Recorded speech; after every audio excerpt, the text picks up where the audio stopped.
จังหวัดลำปางศูนย์ปฏิบัติวิปัสสนาเมตตาชี้ทางธรรมะคือแสงสว่างพบทางแห่งองค์สัมมาธรรมาภิวัตน์สงัดรื่นรมดุจแดนสวรรค์ชั้นพรหมเพื่อฝึกอบรมเรียนรู้ศึกษาสาธุชนคนดีนักเรียนนิสิตทั่วทิศที่มาเพิ่มพูนสติปัญญาฟังเทศนารักษาพระธรรมพระอาจารย์สาธิตสร้างสานุสิทธิ์รุ่นใหม่ช่วยสอนคนรุ่นต่อไปให้เข้าใจเรื่องกฎแห่งกรรมทำดีได้ดีทำชั่วได้ชั่วเป็นสัจธรรมทุกคนเกิดมาเพราะกรรมอยากพ้นกรรมต้องมาฝึกใจธรรมาภิวัตน์ขัดเกลาจิตตนทนทุกข์เพราะยังเวียนวนสร้างอกุศลใส่ตนร่ำไปธรรมะบำบัดขจัดความโกรธโลภหลงภายในพระพุทธองค์สอนให้เห็นทางพ้นภัยวัฏสงสาร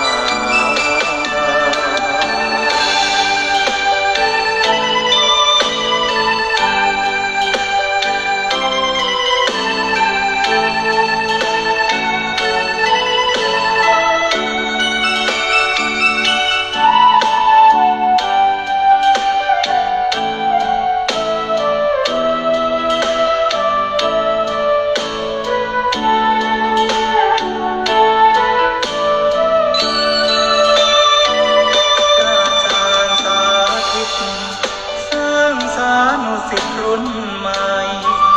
ช่วยสอนคนรุ่นต่อไปให้เข้าใจเรื่องกฎแห่งกรรมทำดีได้ดีทำชั่วได้ชั่วเป็นสัจธรรมทุกคนเกิดมาเพราะกรรมอยากพ้นกรรมต้องมาฝึกใจ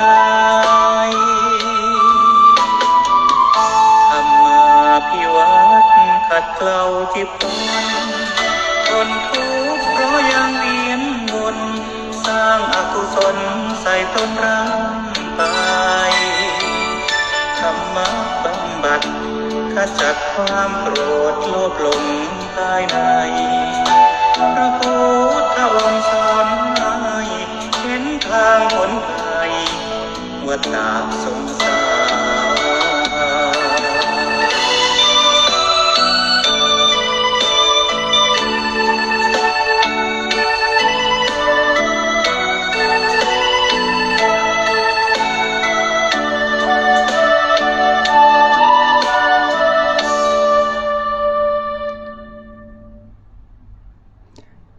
กราบ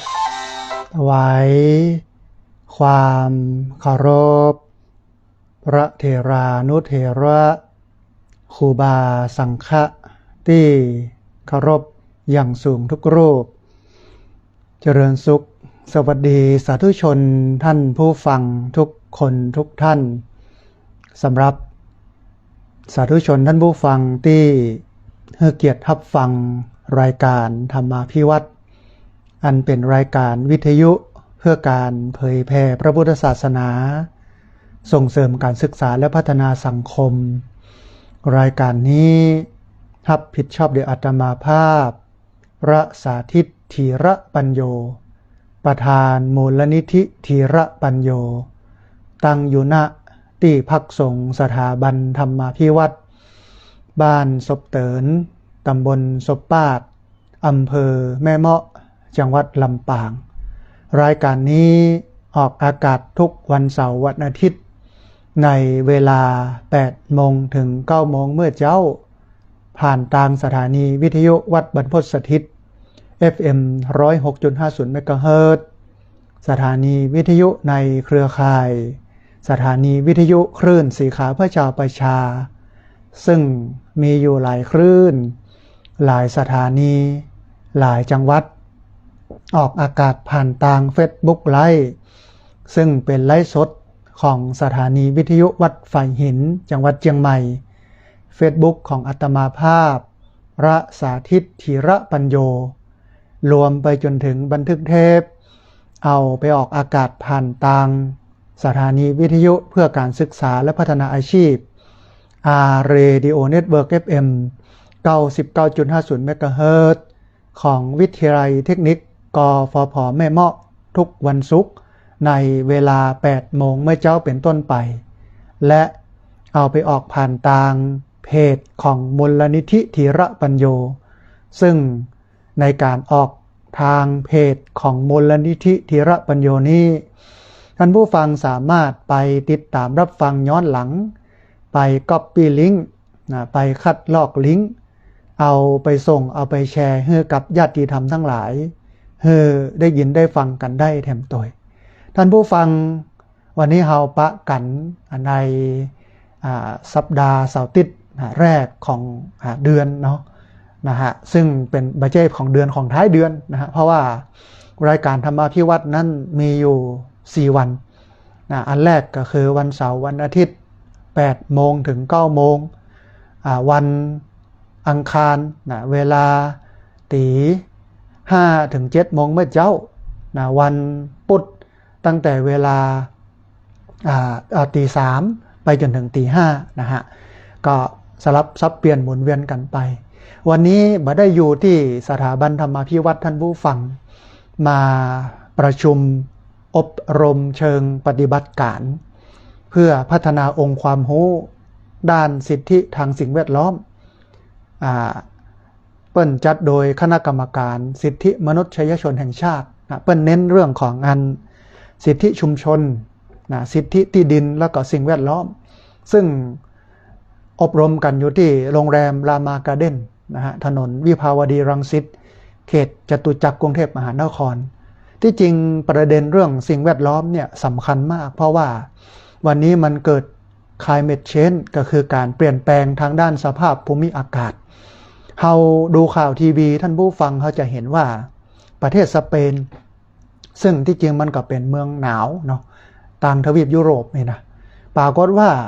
คนตายไป200 คนแล้วประเทศสเปนนะฮะแล้วก็ที่ประเทศไต้หวันพายุฝนเข้านะฮะทำให้เกิดน้ำท่วมหลายพื้นที่กำลังวิกฤตกับในเรื่องของการเปลี่ยนแปลงสภาพภูมิอากาศที่มันเกิดปรากฏการณ์เอลนิโญลานิญาคือความผสมดุลของสภาพอากาศเช่นถ้าหน้าแล้งก็แล้งจัดบ่มีฝนมาสักหยดสักเม็ดนะหรืออาจจะตกเล็กๆน้อยๆถ้าเป็นหน้าน้ำท่วมหน้าฝนนะมันก็จะน้ำหนักจนพอมามีว่างมีเว้นนะแล้วก็ถ้าเป็นฤดูหนาวก็หนาวจัดนะหรือว่าแล้งจัดเนี่ย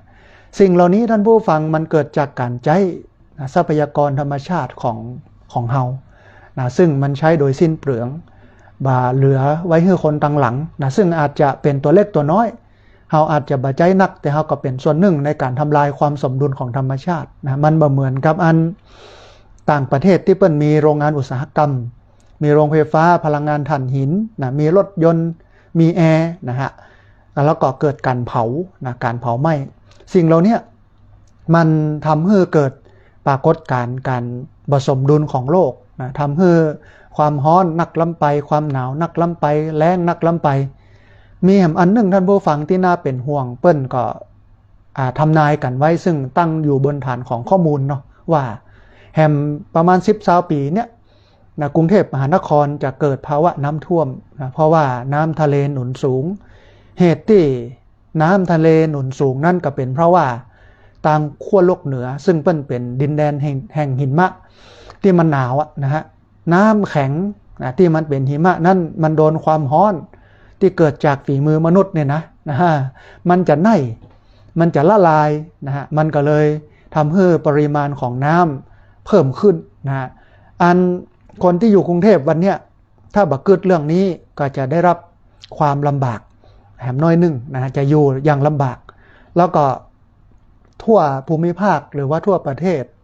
อาจจะอยู่ลำบากในการฮ้อนนักขึ้นโดยเฉพาะคน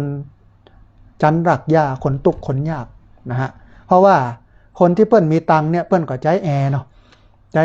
เครื่องทำความเย็นนะฮะก็สบายอ่ะมาต้องฮ้อนต้องยั้ง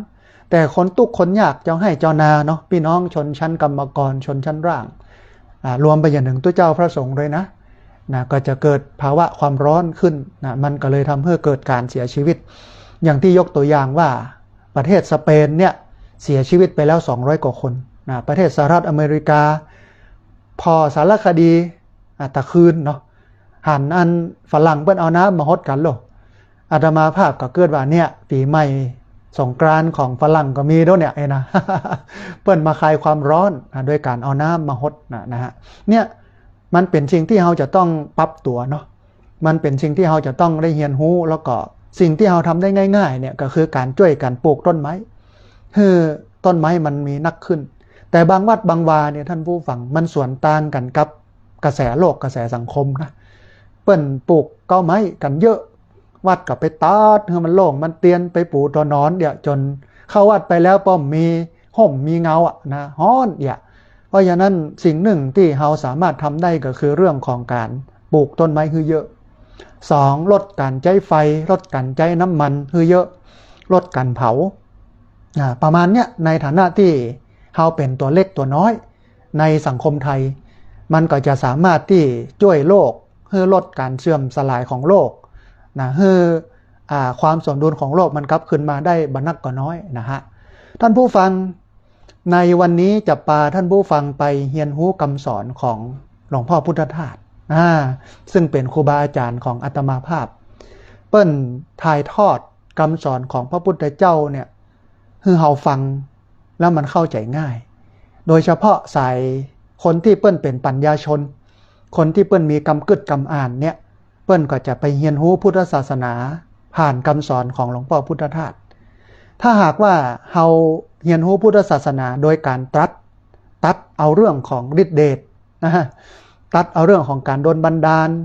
ตัดของเรื่องอิทธิฤทธิปาฏิหาริย์ออกไปเนี่ยเฮาจะหันธรรมะที่เป็นเนื้อแท้ตัวแท้ของพระพุทธศาสนาเมื่อเฮาเข้าใจแล้วเฮาเอามาปฏิบัติเนี่ยชีวิตเฮามันก็จะเปลี่ยนแปลงชีวิตเฮาก็จะดีขึ้นนะเพราะว่าเฮาได้เรียนรู้แล้วเอามาปฏิบัติแต่ถึงวันนี้ที่มันไปไหนตั้งหน้าเนี่ยนะมันวนอยู่ที่เก่าหรือว่าตกต่ำนะจากที่มันเคยอยู่นะฮะเพราะว่าเฮาไปเน้นเรื่องของอิทธิฤทธิปาฏิหาริย์เน้นเรื่องเสกเป่าเน้นเรื่องอธิษฐานอ้อนวอนขอนะซึ่งในทางพุทธศาสนาเนี่ยเปิ้นบ่ให้เชื่อเรื่องเหล่านี้อันนี้ต้องบอกก่อนนะว่าพุทธศาสนาไม่ให้เชื่อเรื่องเหล่านี้แล้วก็บ่ให้ปฏิบัติเรื่องเหล่านี้แต่มันก็ยังมีตุเจ้าพระสงฆ์มีญาติโยมที่หากินกับเรื่องความเชื่อหากินกับเรื่องอิทธิฤทธิปาฏิหาริย์ดลบันดาลเหมือนกับไปจุไปหลอกเปิ้นนะฮะฮือเปิ้นเอาสตังเอาลาภสักการะมาฮือเนี่ยมองมุมหนึ่งก็เป็นมิจฉาชีพแต่อย่างใดก็ดีมันก็อยู่ที่ตัวเฮาจะเป็นคนเลือกนะว่าเฮาจะเอาพุทธศาสนาในทางไหนพุทธศาสนาแบบหลอกกล่อมจุเสียงสตังหลอกกล่อมอันนี้พุทธศาสนาในสายของวัตถุมงคลสายเสกเป่านะฮะอันเนี้ยเป็นของปลอมเป็นของบัดแท้แหมสายหนึ่งเป็นพุทธศาสนาที่เมื่อเฮาศึกษาและปฏิบัติแล้วมันจะนำพาชีวิตเฮานั้นเจริญก้าวหน้าไปทางหน้านะฮะถ้าเป็นอาตมาภาพเนี่ยจะเลือกสายที่2นะเพราะว่าเฮาสามารถคัดเก่าตัวเก่าเพื่อเจริญก้าวหน้าไปทางหน้าได้ท่านผู้ฟังเรียนรู้คำสอนของหลวงพ่อพุทธทาสกันสักน้อยเนาะเบื้องต้นเนี่ยอาตมาภาพไปนั่งสรุปมาหลวงพ่อเปิ้นสอนอยู่6ประการอันง่ายๆเอาอันสั้นๆหลวงพ่อเปิ้นสอนอยู่6อย่างในเท่าที่เวลาพอที่จะมีเหลืออยู่นี้นะฮะอย่างแรกที่หลวงพ่อพุทธทาสหรือว่าพระธรรมโกษาจารย์วัดทานน้ำไหลหรือสวนโมกสุราษฎร์ธานีซึ่งเปิ้นเป็นปราชญ์ของพุทธศาสนาเนี่ยเปิ้นสอนว่าเฮาซึ่งเป็นชาวพุทธต้องไปลดตัวกูของกู เฮาซึ่งเป็นชาวพุทธ ต้องลดตัวกูของกูนะอย่างอี้ท่านผู้ฟังความทุกข์จำนวนมากเกิดจากการยึดว่าสิ่งนี้เป็นของเฮาคนนี้ต้องเป็นของเฮาความสำเร็จต้องเป็นของเฮาหรือชีวิตเนี่ยมันต้องเป็นไปตามที่เฮากึดไว้เสมอเป็นไปตามที่เฮาวางแผนไว้เป็นยะเป็นอย่างเมื่อใจยึดมากเมื่อใจยึดนักเมื่อใจมันเกาะยึดติดแน่นใจมันก็จะกลัวการเสียการจากของสิ่งนั้นภาวะนั้นไปพอไอ้ยังเปลี่ยนไปเฮาก็เลยเจ็บปวดนะถ้ามันเกิดการเปลี่ยนแปลงเนี่ยเฮาจะรู้สึกเจ็บปวดแต่ถ้าเฮาก้อยๆฝึกพอก้อยว่ากูอย่างมันเป็นเพียงสิ่งชั่วคราวนะที่เข้ามาให้เฮานั้นได้เรียนรู้กูอย่างมันเป็นสิ่งชั่วคราวมันเกิดขึ้นเป็นธรรมดามันตั้งอยู่เป็นธรรมดามันดับไปเป็นธรรมดามันเป็นอนิจจังบ่มันบ่เที่ยงตุกขังทนอยู่ในสภาพเดิมได้ยากอนัตตาบ่ใช่ตัวบ่ใช่ตนบ่สามารถที่จะบังคับบัญชาได้มันจะทำให้เฮานั้นรู้จักปรงรู้จักปล่อยรู้จักวางเพราะเฮาเข้าใจโลกและชีวิตตามความเป็นจริงแต่ถ้าเฮาบ่เข้าใจตรงนี้เฮาก็บ่ได้ก้าวสู่ความเป็นชาวพุทธนะฮะเฮาเป็นชาวผีลูกเนาะเป็นชาวพราหมณ์ที่ไปประกอบพิธีกรรมไปโน่นไปนี่ไปนั่นนะกึดถึงเรื่องของดลบันดาลให้ร่ำให้รวยอันนั้นเป็นการสอนหรือเป็นวิธีปฏิบัติที่มันนอกจากพระพุทธศาสนาที่เปิ้นบ่ได้สอนนะฮะแต่ว่าการมาลดตัวตนเนี่ยลดตัวกูของกูเนี่ยมันจะทำให้เฮานั่นรู้สึกเบาสบายเพราะว่ามันปล่อยได้มันโปร่งได้มันวางได้นะอันนี้คือข้อแรกที่หลวงพ่อพุทธทาสเปิ้นสอนก็คือลดตัวกูของกูความทุกข์ท่านผู้ฟังมันเกิดจากสาเหตุหลากหลายประการแต่พุทธศาสนาเนี่ยเปิ้นสรุปว่าสังขิเตนะปัญจุปาทานักขันธาทุกขาว่าโดยย่อแล้วการเข้าไปอุปทานยึดมั่นถือมั่นว่าเป็นตัวเฮาว่าเป็นของเฮาเนี่ยมันเป็นหากเป็นเงาของความทุกข์เพราะฉะนั้นถ้าหากว่าเฮาบ่อยากทุกข์เฮาก็ปล่อยวางเมื่อเฮาปล่อยวางเฮาก็จะหมดทุกข์แต่ว่าถ้าวันไหนเฮายึดถือเฮาก็จะทุกข์เฮาวางเฮาก็จะสบายเฮาก็จะเบาเฮาก็จะบ่ทุกข์วิธีการมันก็จะมีการปฏิบัติตามหลักของศีลสมาธิปัญญาไปเรื่อยมันก็จะนำให้เฮานั้นปล่อยมันก็จะทำให้เฮาโปร่งมันก็จะทำให้เฮาวางแต่ถึงวันนี้มันเนี่ยเป็นพิธีเอาเปิงได้โลกนะมันต้องมาพอเนื้อแท้ตัวแท้ของมันอันนี้คือข้อแรกนะฮะอันที่สองหลวงพ่อพุทธทาสเปิ้นสอนว่าจะต้องทำงานด้วยจิตว่างต้องทำงานด้วยจิตว่างท่านผู้ฟังทำงานด้วยจิตว่างเนี่ยมันบ่ได้แปลว่าบ่ได้ตั้งใจทำนะแต่หมายถึงการทำหน้าที่ตรงหน้าที่อย่างเต็มที่โดยบ่ปล่อยให้ความโลภโดยบ่ปล่อยให้ความกลัวหรือว่าความกังวลนะเรื่องผลลัพธ์มันมาครอบงำจิตใจคนที่ทำงานด้วยใจแบบเนี้ยท่านผู้ฟังจะบ่ทุกข์เกินไปเมื่อผลลัพธ์มันบ่ได้ดังหวังนะแล้วก็บ่ลงเกินไปเมื่อประสบความสำเร็จคือมีสองอย่างอะผลออกมาปุ๊บบ่ได้ดังใจถ้าเฮารู้จักการทำงานด้วยจิตว่างเฮาก็จะเข้าใจว่าอ๋อมันก็ธรรมดามันก็เป็นอย่างเงี้ยนะหรือประสบความสำเร็จแล้วใจก็จะบ่ยึดติดกับความสำเร็จนั้นนะบางคนเนี่ยทำงานประสบความสำเร็จก็ไปยึดเอาความสำเร็จนั้นแต่มันจะทุกข์เพราะว่าเวลาเขาทำอย่างแฮมต่อไปแล้วมันบ่ได้ดังใจหวังเนี่ยเขาจะคาดหวังว่ามันยังบ่เป็นเหมือนทันแล้วมันยังบ่สุขเหมือนทันแล้วมันยังบ่ดีมันยังบ่เย็นเหมือนทันแล้วนะฮะเพราะฉะนั้นท่านผู้ฟังสิ่งสำคัญที่สุดคือการทำเหตุให้ดีในปัจจุบันนะบ่ต้องไปกังวลอะไรอย่างกับเรื่องอดีตบ่ต้องไปกังวลอะไรอย่างกับเรื่องอนาคตทำงานด้วยจิตว่างสร้างเหตุดีแล้วผลก็จะดีมาตาม ผลที่มันดีเนี่ยมันเกิดมาจากเหตุที่ดีเหมือนหลวงพ่อพุทธทาสที่เปิ้ลบอกว่าทำวันนี้ดีก็ไม่ต้องกังวลวันพรุ่งนี้ถ้าวันนี้ดีเนี่ยเฮาก็บ่ต้องไปกังวลกับเรื่องของวันพรุ่งนั่นแสดงว่าพระพุทธศาสนาให้ความสำคัญกับปัจจุบัน คือเฮาบ่สามารถที่จะไปเปลี่ยนอดีตได้เนาะแล้วก็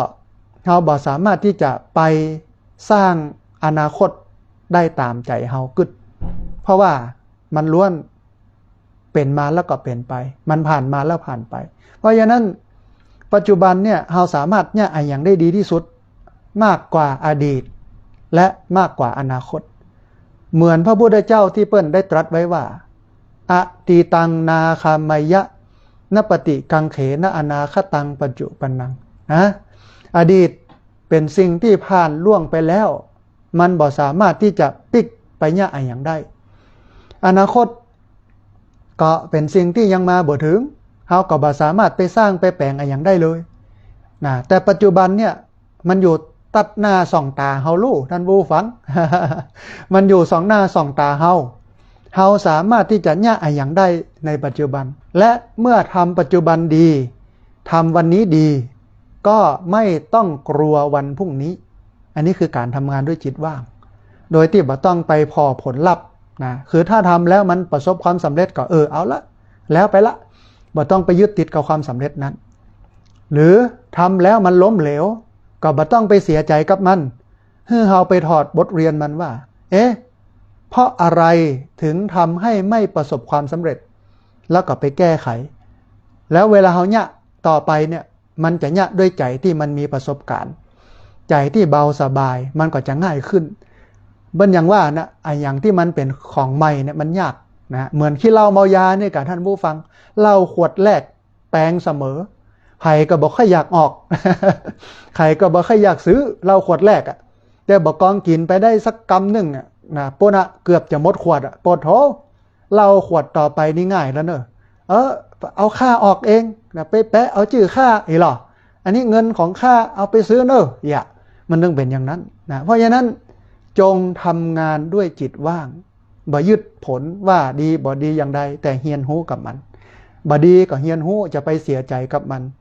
นะแล้วก็ที่มันดีก็จะไปหลงยึดติดกับมันเป็นเพียงภาวะผ่านมาแล้วผ่านไปอันนี้อันที่สองอันที่สามที่หลวงพ่อพุทธทาสเปิ้นสอนก็คือว่าการเป็นอยู่อย่างชั่วคราวท่านผู้ฟังหลวงพ่อพุทธทาสเปิ้นใจคำว่าเป็นอยู่ชั่วคราวนะฮะคือกู้อย่างในชีวิตเนี่ยท่านผู้ฟังล้วนผ่านมาแล้วผ่านไปบอกว่าจะเป็นความสุขบอกว่าจะเป็นความทุกข์บอกว่าจะเป็นความสำเร็จบอกว่าจะเป็นความล้มเหลวคนที่เฮาฮักหรือแม้แต่ตัวเฮาเองมันก็บ่ได้คงอยู่อย่างถาวรเมื่อเฮาเข้าใจว่ากู้อย่างเป็นของชั่วคราวเฮาจะบ่ยึดติดกับความสุขจนกลัวมันหายไปแล้วก็บ่จบจมอยู่กับความทุกข์จนคิดว่ามันจะอยู่กับเฮาตลอดไปทีนี้เมื่อเฮาคิดอย่างอี้แล้วใจเฮาก็จะเริ่มสงบเพราะรู้ว่าเดี๋ยวมันก็ผ่านไป เดี๋ยวมันก็ผ่านไปบ่มีอย่างที่มันบ่ผ่านไปเนาะก็ปีใหม่1 มกราบัดเดี๋ยวนี้ผ่านมา6 เดือนแล้วเนี่ยท่านผู้ฟังเกินปีแล้วนะป๊อบแป๊บกำเดียวเนี่ยเกินปีแล้วเนี่ยเดี๋ยวมันก็ผ่านไปเนี่ยนะฮะอย่างวันเนี้ยเดี๋ยวมันก็ผ่านไปบัดตันยังก็จะ8 โมงเกินแล้วเนี่ยนะสักกรรมก็จะ9 โมงมันก็หมุนไปอย่างนี้พุทธศาสนาก็เลยบอกว่าเวลาเรามีของเวลาเรามีคนฮักเวลาเรามีทรัพย์สินสมบัตินะหรือสิ่งต่างๆเนี่ยให้เราทำความรู้สึกว่ามีเหมือนไม่มีได้เหมือนไม่ได้ครอบครองเหมือนไม่ครอบครองนะเพราะสิ่งทั้งผองมีเหมือนไม่มีได้เหมือนไม่ได้ครอบครองเหมือนไม่ครอบครองไม่ประยุกต์สิ่งทั้งผองมาเป็นของฉันท่านผู้ฟังรู้สึกว่ามีเหมือนบ่มีได้เหมือนบ่ได้ครอบครองเหมือนไม่ครอบครอง แล้วก็บัประยุกต์สิ่งทั้งผองคือสิ่งทั้งหมดมาเป็นของเฮาเพราะอย่างเพราะมันเกิดขึ้นมันตั้งอยู่มันดับไปหันก่อนท่านผู้ฟังเพราะฉะนั้นจงเป็นอยู่อย่างชั่วคราวบอกว่าจะเป็นชีวิตนะบอกว่าจะเป็นทรัพย์สินสมบัติบอกว่าจะเป็นตำแหน่งบอกว่าจะเป็นหน้าตาหรืออันอย่างต่างๆที่เฮามีเวลาเฮาครอบครองเนี่ยเวลาเฮาเป็นเจ้าของมันเนี่ยเฮาจะต้องกึศเสมอว่ามีเหมือนไม่มีได้เหมือนไม่ได้ครอบครองเหมือนไม่ครอบครองไม่ประยุกต์สิ่งทั้งผองมาเป็นของฉันนะเพราะว่ามันเกิดขึ้นเป็นธรรมดามันตั้งอยู่เป็นธรรมดามันดับไปเป็นธรรมดาก็คือมันเป็นของชั่วคราวแม้แต่ร่างกายเฮานี้ท่านผู้ฟังมันก็เป็นของชั่วคราวโลกนะเดียวแหมสักประมาณ30ปี20ปี5ปี100ปีก็ว่ากันไปเนาะตามอายุไขมันก็จะเปลี่ยนแปลงนี้เข้าไปเหี่ยวเอาไปเผามันยืมมาใจหรอเพราะฉะนั้นทุกอย่างเป็นของชั่วคราวนะเป็นอยู่อย่างชั่วคราวอย่าไปยึดว่าเป็นของเฮาว่าเป็นตัวเฮานะฮะอันนี้คืออันที่3ที่หลวงพ่อพุทธทาสเปิ้นสอนอันที่4ท่านผู้ฟังหลวงพ่อพุทธทาสเปิ้นบอกว่ากินอยู่เท่าที่จำเป็นเปิ้นสอนให้เฮานั้นกินอยู่เป็นให้เฮากินอยู่เท่าที่จำเป็นท่านผู้ฟังความสุขนั้นมันบ่ได้มาจากการมีของมากที่สุดเสมอไปนะหลายคนก็คิดว่าเฮาบ่มีเฮาก็ตุกเฮาเป็นคนตุกเฮามีคนเปิ้นมีเปิ้นก็สุขแต่ว่าความสุขนั้นมันบ่ได้มาจากการมีของนักที่สุดเสมอไปแต่มันมาจากการรู้ว่าแค่ไหนจึงพอดีคือรู้จักพอนะฮะความสุขของคนเนี่ยมันอยู่ที่การรู้จักพอหรอกยินดีในสิ่งที่ตนพอใจในสิ่งที่ตนมียินดีในสิ่งที่ตนได้นะฮะคนที่ต้องการบ่ฮู้จบนะท่านผู้ฟังต่อเมื่อได้มานักเท่าใดเนี่ยใจก็ยังรู้สึกขาดอยู่เสมอนะมันเหมือนกำกรบทหนึ่งว่าความไม่พอใจจนเป็นคนเข็นพอแล้วเป็นเศรษฐีมหาศาลจนทั้งนอกจนทั้งในมิได้การจงริอ่านแก้จนเป็นคนพอถ้าเฮาฮู้จักปอเนี่ยเฮาก็จะสุขนะถ้าเฮาบ่ฮู้จักปอเนี่ยมีนักเท่าใดมันก็บ่พอมันก็บ่เต็มถมไม่เต็มนะฮะทีนี้เมื่อใจเฮายังรู้สึกขาดอยู่เสมอการกินอยู่เท่าที่จำเป็นคือการฝึกชีวิตให้มันเรียบง่ายบ่เฮาบ่วิ่งไปตามความอยากกู้ยังเมื่อความต้องการเฮาน้อยลงเนี่ยใจมันก็จะเหนื่อยน้อยลงแล้วก็จะมีพื้นที่สำหรับความสงบนักขึ้นถึงวันนี้แจ้งบ่แจ้งนะสุมาเตอะท่านผู้ฟังแตกตาตื่นขึ้นมาก็วิ่งแล้วหาเงินหาทองหาหยังต่าง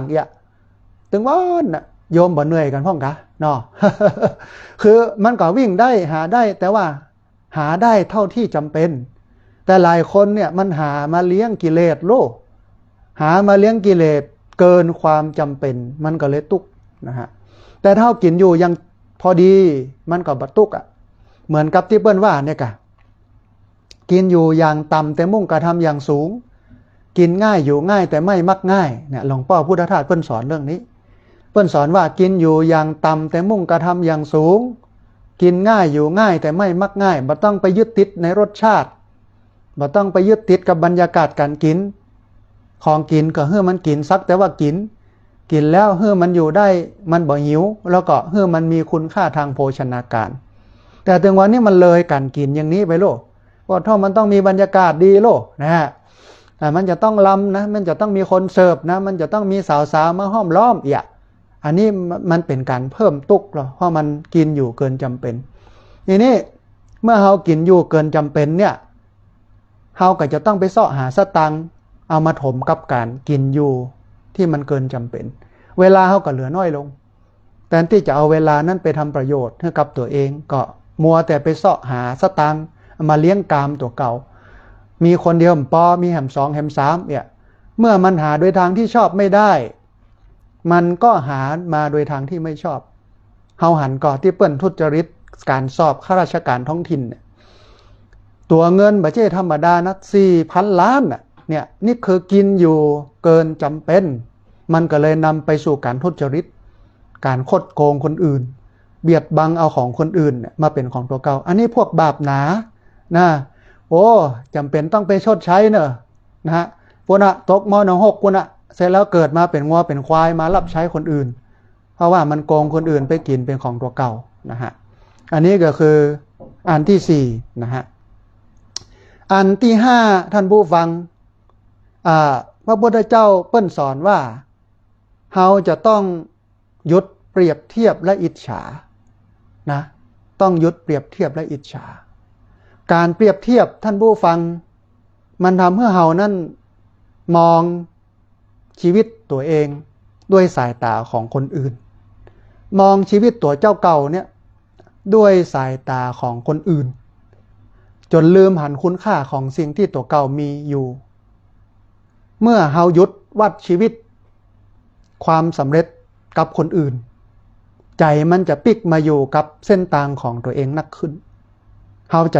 ะดีใจกับคนอื่นได้ง่ายขึ้นแล้วก็บ่ต้องไปใช้ชีวิตด้วยความรู้สึกว่าเฮายังบ่ดีพอตลอดเวลานะฮะการเปรียบเทียบ มันนำมาสู่ซึ่งความอิจฉาการเปรียบเทียบมันนำมาสู่ซึ่งความทุกข์เพราะเฮาเปรียบเทียบเมื่อใดเนี่ยมันจะทุกข์ทันทีเพราะหยังมันต่างกันลูกเนาะเฮาเกิดชนบทบ้านนอกคอกนาเจียงใหม่ละปูนลำปางแปน่านพะเยาเจียงไฮ้แม่ฮ่องสอนเปิ้นเกิดกรุงเทพมันก็ต่างกันแล้วลูกต้นทุนนะแต่ถ้าเอามาเปรียบเทียบกันมันจะไปเปรียบเทียบได้จะใดเพราะว่ามันคนละบริบทมันคนละอย่างหรอนะเฮากับเป็นของเฮาอยู่อย่างนี้เปิ้นกับเป็นของเปิ้นอยู่อย่างนี้แต่ว่าเมื่อต้นทุนเราอยู่อย่างนี้เนี่ยเฮาจะสามารถพัฒนาต้นทุนของเฮาให้สูงขึ้นบอกใดอันนี้มันก็อยู่กับการเรียนรู้คนเรียนรู้เยอะคนเข้าใจโลกเยอะมันก็เจริญก้าวหน้าการประสบความสำเร็จมันบ่ใช่มีเฉพาะเรื่องของความขยันอย่างเดียวนะแต่มันอยู่ที่อ่องอท่านผู้ฟัง มันอยู่ที่สมองมันอยู่ที่กำกึดขยันพิตตี้100 ปีก็บ่รวยนะฮะเนี่ยเพราะฉะนั้นหยุดเปรียบเทียบและอิจฉาการใช้ชีวิตของเฮามันก็เป็นของเฮาโลกการใช้ชีวิตของคนกรุงเทพก็เป็นของคนกรุงเทพถ้าเฮามาเปรียบเทียบกันเนี่ยมันก็ตึงไปด้วยกันบ่ได้ละนี้เนาะมันไปด้วยกันคนละอย่างกันแล้วนะเพราะฉะนั้นหยุดเปรียบเทียบและอิจฉาการเปรียบเทียบมันนำมาซึ่งความอิจฉาเฮาดีกว่าเขาเฮาด้อยกว่าเขาเน็ตกว่าเฮาเน็ตกว่าเขามันนำให้เกิดการอิจฉาริษยาสังคมไทยเป็นสังคมของความอิจฉาริษยาเยอะทั้งที่พระพุทธเจ้าเปิ้นสอนให้เฮานั้นเกื้อกูลเมตตาอนุโมทนายินดีพอใจในการได้ดีในการทำความดีของคนอื่นแต่เฮาเนี่ยเฮาไปมัวอิจฉาพออย่างนั้นเหรอพอผู้นั้นเหรอกลายเป็นว่าแทนที่จะได้บุญได้กุศลจิตใจจะสุขสงบร่มเย็นกลายเป็นว่าจิตใจเร่าร้อนจิตใจมันเต็มไปด้วยความอิจฉาริษยานะฮะเพราะฉะนั้นการที่จะทำให้เฮานั้นมีความสุขได้เนี่ยเฮาจะต้องหยุดเปรียบเทียบและอิจฉาเพราะว่าการเปรียบเทียบมันทำให้เฮานั้นมองชีวิตตัวเองด้วยสายตาของคนอื่นจนลืมหันคุณค่าของสิ่งที่ตัวเองมีอยู่นะฮะเพราะฉะนั้นต้องพอตัวเก่าเพะนะอันนี้ก็คือข้อที่5ที่หลวงพ่อพุทธทาสเพิ่นสอนข้อที่6ท่านผู้ฟังหลวงพ่อพุทธทาสเพิ่นบอกว่ามีศีลธรรมเป็นเครื่องดำเนินชีวิตนะมีศีลธรรมเป็นเครื่องดำเนินชีวิตท่านผู้ฟังศีลธรรมมันคือฐานของความสุขที่มันมั่นคงนะศีลธรรมเนี่ยมันคือฐานของความสุขที่ทำให้ชีวิตมั่นคงเพราะอะไรหยังเพราะคนที่บ่เบียดเบียนไผคนที่บ่จุบ่ไล่ไผคนที่บ่ทำร้ายไผเนี่ยย่อมนอนหลับได้ด้วยใจที่เบาเมื่อชีวิตมีศีลเป็นลักนำทางเฮาจะบ่ต้องคอยกังวลผลของการกระทำผิดใจมันจะสะอาดขึ้นสงบขึ้นและเกิดความเคารพตัวเองนักขึ้นไหวตัวเก่าได้ก็แล้วกันคนถึงวันเนี่ยนะเฮาไปพอที่เปิ้นทุจริตข้าราชการท้องถิ่นเนี่ยสอบข้าราชการท้องถิ่นของเทศบาลอบตเนี่ยเปิ้นไหวตัวเก่าได้ก่อนบ่เดี๋ยวนี้นอนบ่หลับนะเนาะปิ้นความปิ้นหงายเอามือไก่หน้าผาก ก็เท่าถ้ามือของอันเฮากายหน้าผากบ่ปอนะมันยังแก้ปัญหาบ่ได้สุมาเตอะไปเอาเท้าคนข้างๆมากายนะ มันก็ตึงมาหายเพราะอย่างตอนนี้เปิ้นยับได้แล้วโล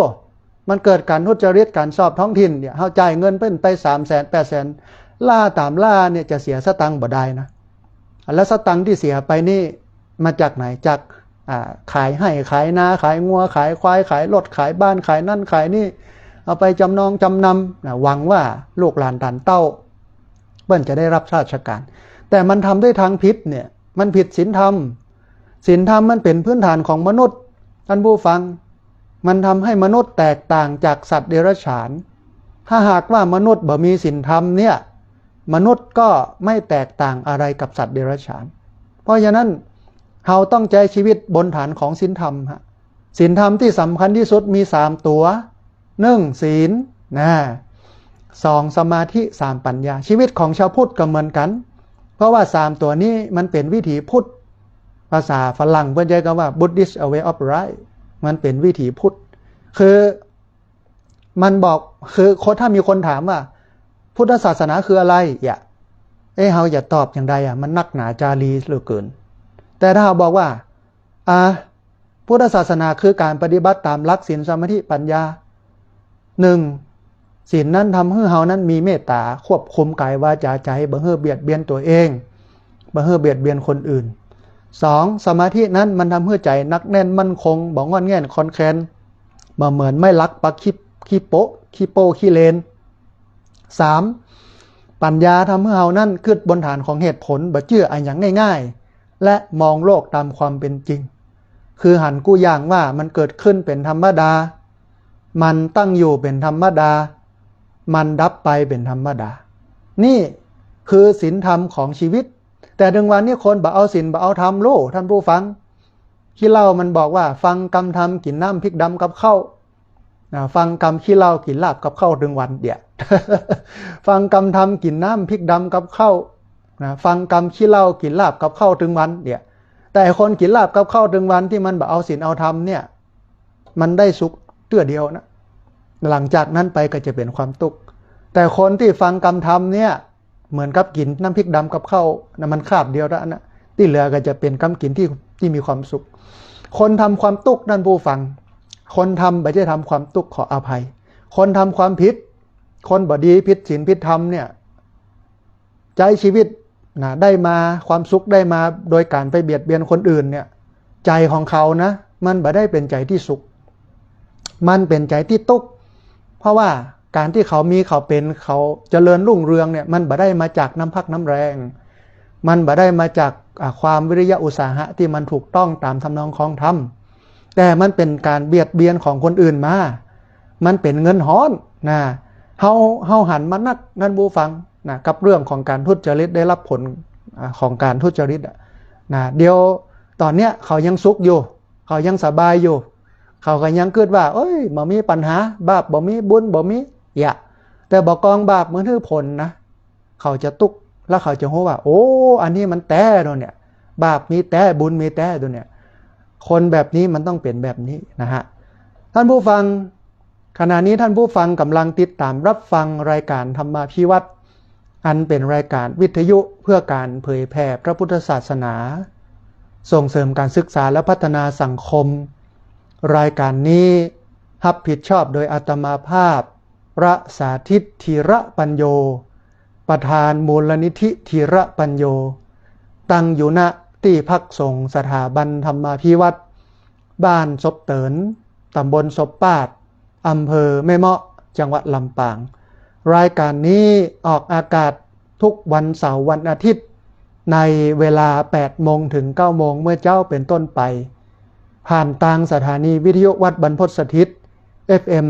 106.50 เมกะเฮิรตซ์ออกอากาศผ่านทางสถานีวิทยุในเครือข่ายสถานีวิทยุคลื่นสีขาวเพื่อชาวประชาซึ่งมีอยู่หลายคลื่นหลายสถานีหลายจังหวัดออกอากาศผ่านทาง Facebook ไลฟ์ซึ่งเป็นไลฟ์สดของสถานีวิทยุวัดไฟหินจังหวัดเชียงใหม่หลังมหาวิทยาลัยเชียงใหม่และ Facebook ของอาตมาภาพพระสาธิตธีระปัญโยนะฮะ แล้วก็เอาไปออกผ่านทางบันทึกเทปเนาะเอาไปออกอากาศผ่านทางสถานีวิทยุเพื่อการศึกษาและพัฒนาอาชีพRadio Network FM 99.50 เมกะเฮิรตซ์ของวิทยาลัยเทคนิคกฟผ.แม่เมาะทุกวันศุกร์ในเวลา 8 โมงเมื่อเจ้าเป็นต้นไปและเอาไปออกผ่านทางเพจของมูลนิธิธีระปัญโยซึ่งท่านผู้ฟังสามารถไปติดตามรับฟังย้อนหลังไปก๊อปปี้ลิงก์ไปคัดลอกลิงก์เอาไปส่งเอาไปแชร์ให้กับญาติธรรมทั้งหลายเพื่อได้ยินได้ฟังกันได้แถมตัวนะฮะอันอย่างที่เกริ่นไว้กับท่านผู้ฟังในเบื้องต้นว่าวันนี้บ่ได้อยู่ที่พักสงฆ์สถาบันธรรมาภิวัตน์อำเภอแม่เมาะเนอะมากรุงเทพมาประชุมนะฮะอบรมกับอันคณะกรรมการสิทธิมนุษยชนแห่งชาติเปิ้นจัดอบรมให้กับเครือข่ายองค์กรภาคประชาสังคมด้านสิทธิชุมชนที่ดินและก็สิ่งแวดล้อมนะฮะเพื่อแก้ไขปัญหาการละเมิดสิทธิแล้วก็ป้องกันบ่ให้เกิดภาวะเปิ้นฮ้องว่าความร้อนที่มันกำลังเพิ่มขึ้น climate change ถึงวันนี้มันร้อนแต่อย่างอาตมาภาพยกตัวอย่างที่ประเทศสเปนตายกันเป็น200 คนแล้วแล้วประเทศอื่นๆเนี่ยกำลังเจอภาวะวิกฤตหนักประเทศไทยปีนี้จะแล้งจัดนะฮะพดไปแผ่วอันมีนาเมษาพฤษภาพุ่นปีนี้นะแล้วหลังจากนี้ไปเนี่ยฝนมันก็จะทิ้งช่วงพี่น้องที่จะยะให้ยะนาเนี่ยต้องพอเพื่อดีนะ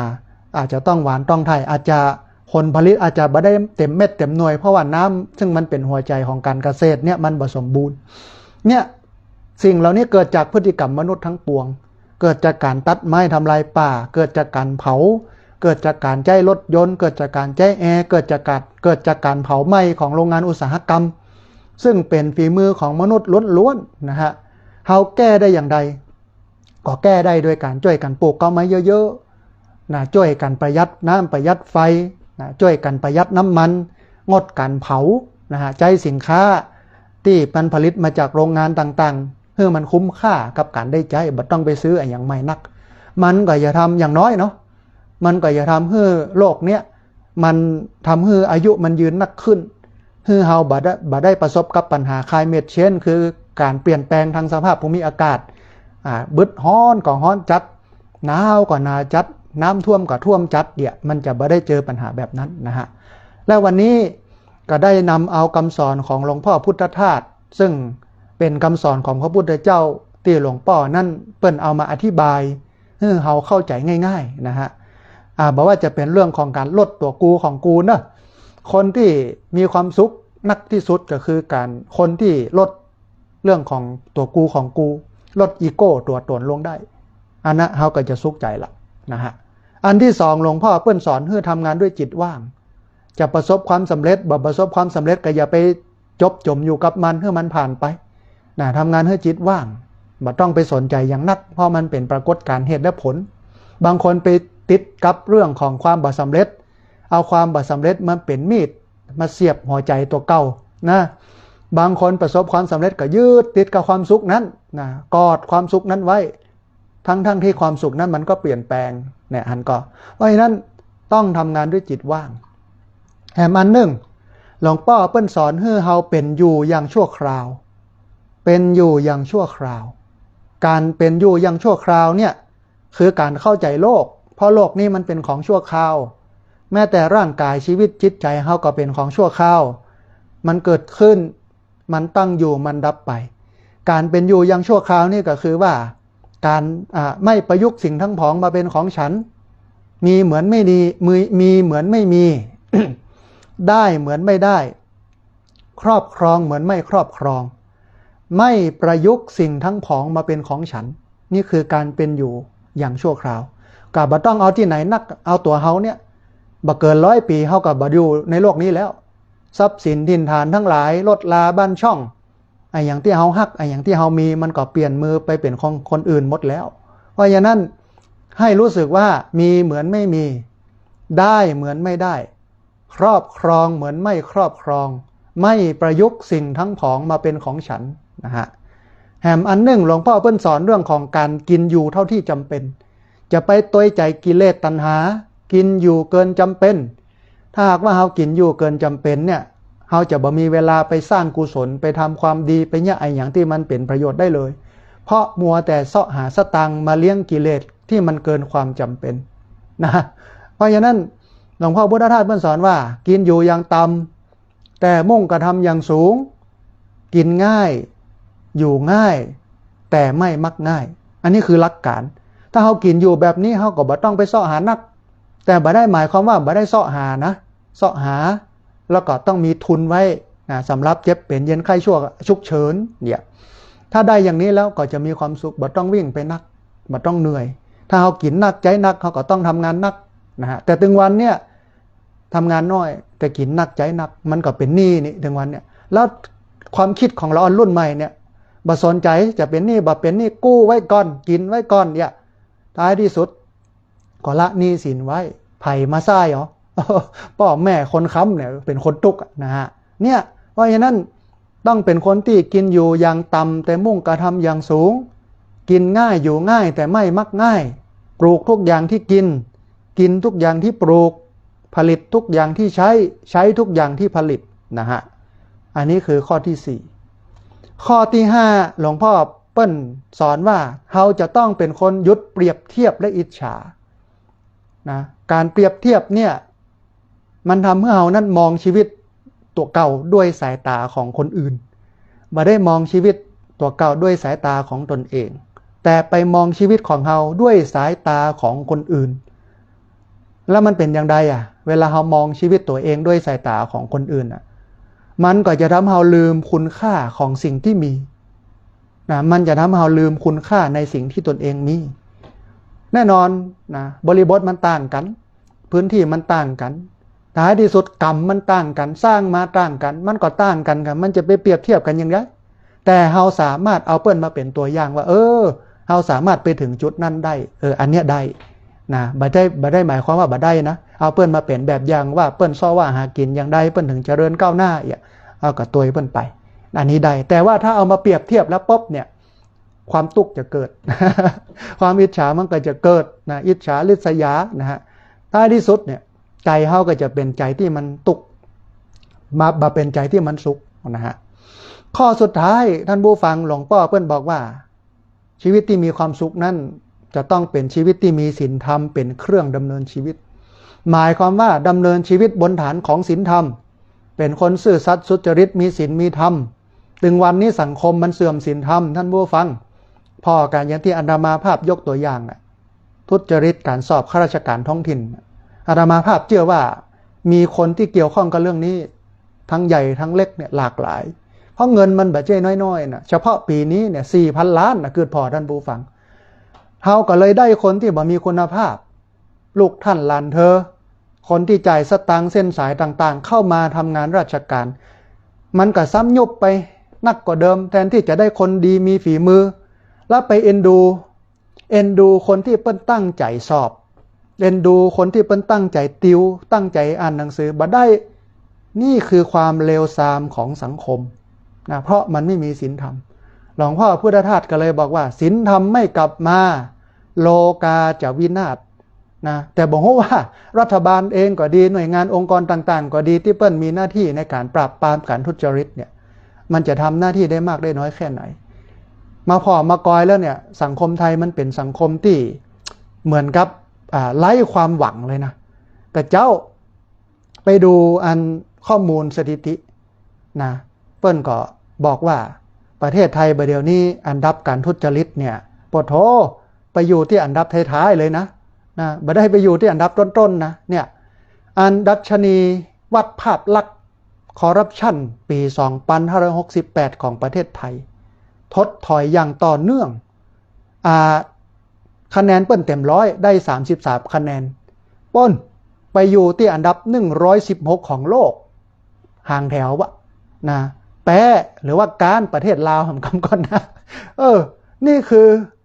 การทุจริตในสังคมไทยเพราะฉะนั้นศีลธรรมไม่กลับมาโลกาจะวินาศท่านผู้ฟังศีลธรรมจะดีนั่นมันต้องเริ่มที่ตัวเก่าเนาะ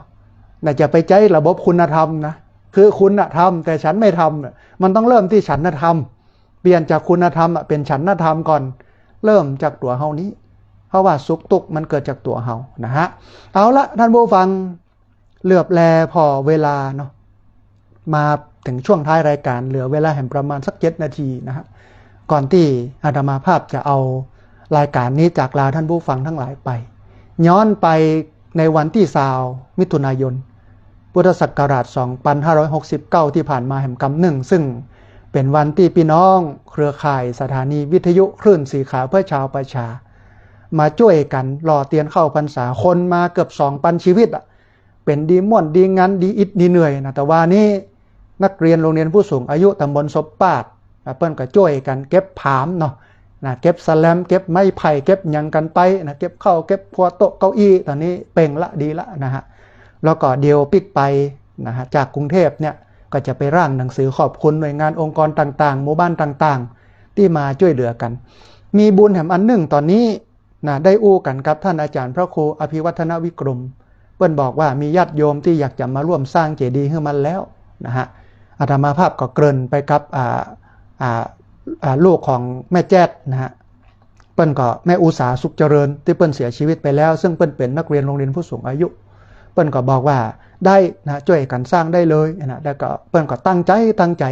อยากสร้างไว้ให้เป็นสัญลักษณ์ของแม่นะฮะแต่ว่ามันก็มีเหตุบางประการที่ติดขัดนะฮะอาตมาภาพบ่ได้เร่งนะยังแต่ว่าญาติโยมลูกศิษย์ลูกหา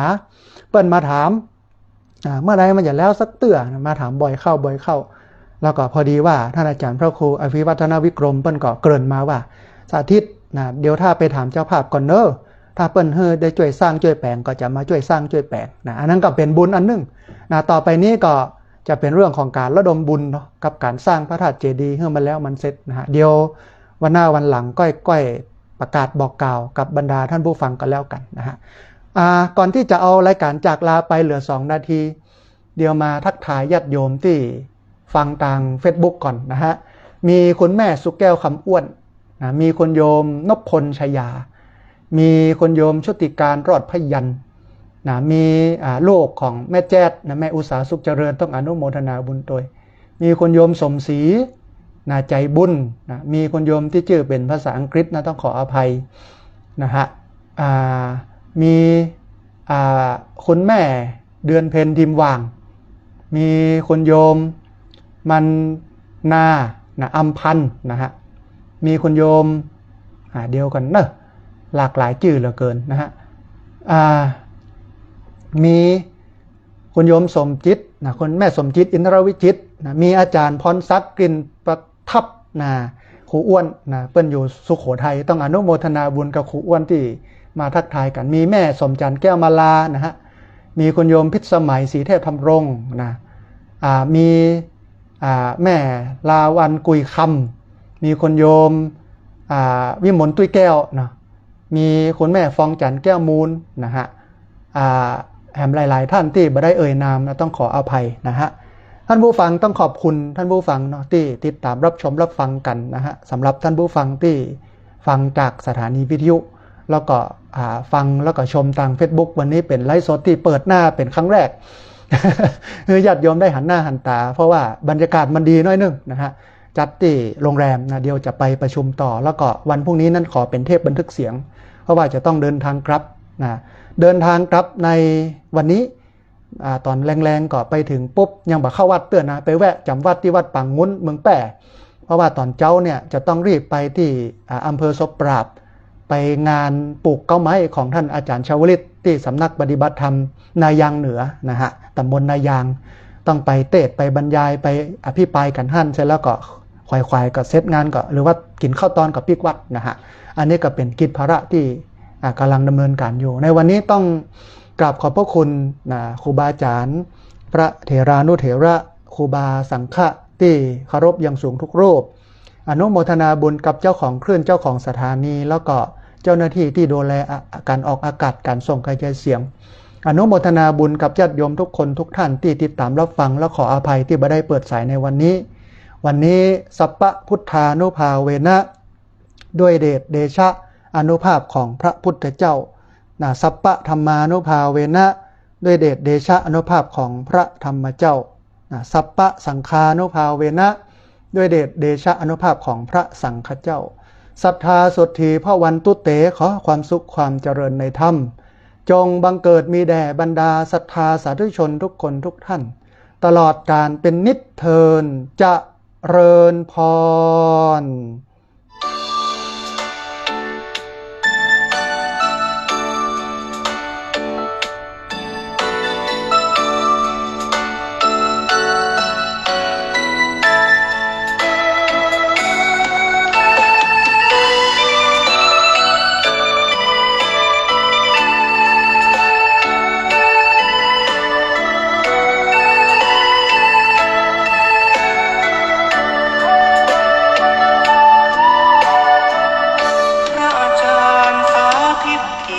ปัญโย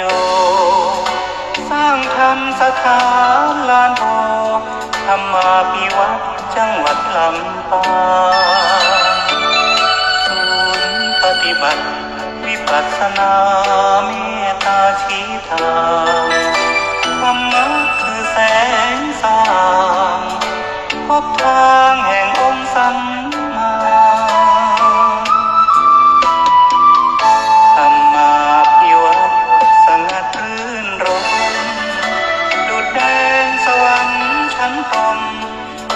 ฝึกอบรมเรียนรู้ศึกษาสาธุชนคนดีนักเรียนนิสิตทั่วทิศที่มาเพิ่มพูนสติปัญญาฟังเทศนารักษาประธรรมอาจารย์สาธิตสร้างสานุสิตรุ่นใหม่ช่วยสอนคนรุ่นต่อไปให้เข้าใจเรื่องกฎแห่งกรรมทำดีได้ดีทำชั่วได้ชั่วเป็นสัจธรรมทุกคนเกิดมาเพราะกรรมอยากพ้นกรรมต้องมาฝึกใจธรรมาภิวัตรขัดเกลาจิตตนทนทุกข์เพราะยังเวียนวนสร้างอกุศลใส่ตนร่างกายธรรมะบำบัดขจัดความโกรธโลภหลงภายในพระพุทธองค์สอนให้เห็นทางพ้นภัยวัฏฏะสงสาร